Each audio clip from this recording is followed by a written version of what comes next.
Hello hi, तुम्हा सगळ्यांना माझा नमस्कार। आज आपण बनवणार आहे भोपळ्याची भाजी।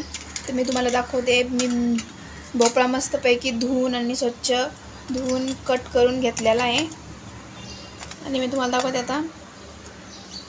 बघा, वाटण्यासाठी मी घेतलेली हिरवी मिरची आणि एवढे शेंगदाणे आणि हे बघा मी धुवून बारीक कट करून मस्तपैकी घेतलेला आहे आणि मी कढईत आता तेल टाकलेलं आहे। गॅस चालू करून घेतला आहे आणि तेल गरम झालेलं आहे मस्तपैकी आणि आता आपण याच्यात टाकू बारीक कट करून घेतलेला भोपळा आणि याच्यामध्ये कुठलाही प्रकारचा मसाला नाही टाकायचा। एकदा या पद्धतीने नक्कीच बनवून बघा, खूप छान लागते। कुठल्याच प्रकारचा मसाला नाही टाकायचा। हिरवी मिरची, शेंगदाणे, हळद, मोहरी आवडत असली तर मोहरी आणि शेंगदाणे, बस एवढंच टाकायचं आणि खूप छान लागते। हे बघा मी मस्तपैकी बारीक कट करून घेतला आणि आता मी याच्यात थोडा एक 5-10 मिनटं परतून घेते। त्याला मी थोडंसं फ्राय करून घेते त्याला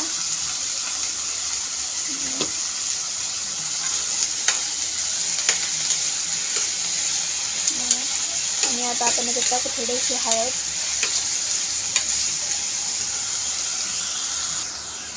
आता आपण याच्यात टाकून घेतो थोडीशी हळद,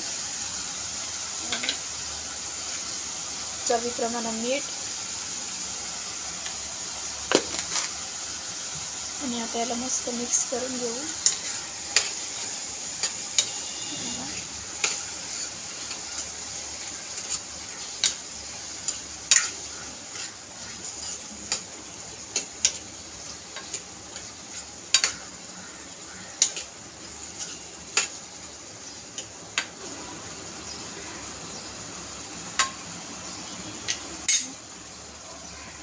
आता 5 मिनिटासाठी आपण त्याला फ्राय करून घेऊ। लगेच शिजते भोपळा आणि भोपळा कवळा बघून घ्यायचा कधी घेताना। त्याच्यामध्ये असं नख टोचून बघायचं, थोडंसं आपलं नख असं अंगोटायचं, त्याने टोचून बघायचं की त्याच्यात व्यवस्थित होतंय, हे होतंय का। नाही तर नाही टोचलं तर नाही घ्यायचा आणि टोचलं तर घ्यायचा। त्याच्यावरून तुम्ही ओळखू शकता भोपळा कवळा आहे की निब्बर आहे।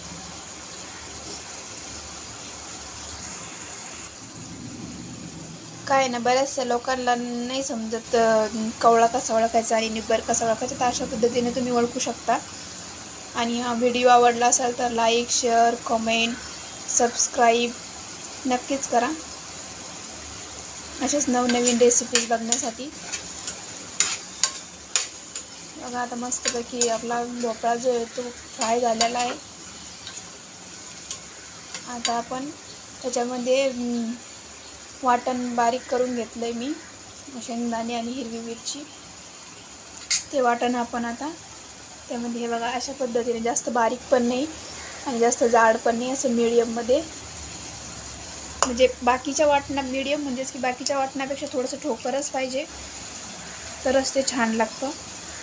जास्त बारीक केलं तर तरी छान नाही लागत, त्याची चव छान नाही उतरत त्याच्यात। तर थोडंसं असं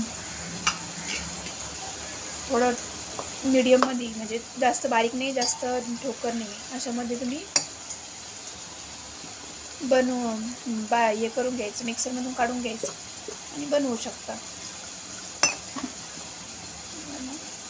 दाखवू तुम्हाला कसं थोडं आणि जास्त रस्सा नाही करायचा, म्हणजे अंगावरच ठेवायचा। थोडंसं पाणी टाकायचं, थोडासा रस्सा बनवायचा। अगर जास्त रस्सा बनवला तर त्याची चव वेगळी लागते। तर बघा आता भोपळ्याने आपलं तेल सोडणं चालू केलेलं आहे, म्हणजेच की तो फ्राय झालेला आहे। हे बघा तुम्ही बघू शकता आणि दाखवते एक मिनिट। हे बघा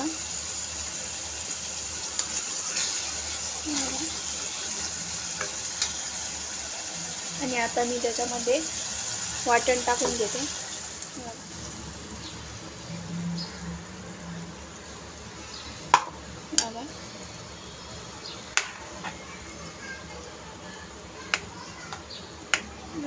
असं बनलेला आहे आपला भोपळा।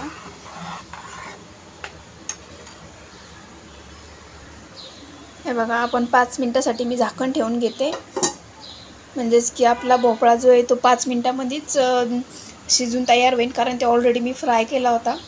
त्यासाठी तो 5 मिनटात शिजून रेडी होणार आहे. तर 5 मिनटाच्या बाद मी तुम्हाला दाखवते की कसा शिजून रेडी झालेला आहे. आता मी तुम्हाला 5 मिनटं झालेले आणि 5 मिनटाच्या नंतर मी तुम्हाला झाकण काढून दाखवते कसा आहे आपला भोपळा शिजून. हे बघा शिजून अशा प्रकारे मस्तपैकी. हे बघा जास्त घट नाही जास्त पतला नाही, एकदम व्यवस्थित मस्तपैकी शिजलेला आहे. आणि हा व्हिडिओ आवडला असेल तर लाईक शेअर कमेंट सबस्क्राईब नक्कीच करा. धन्यवाद.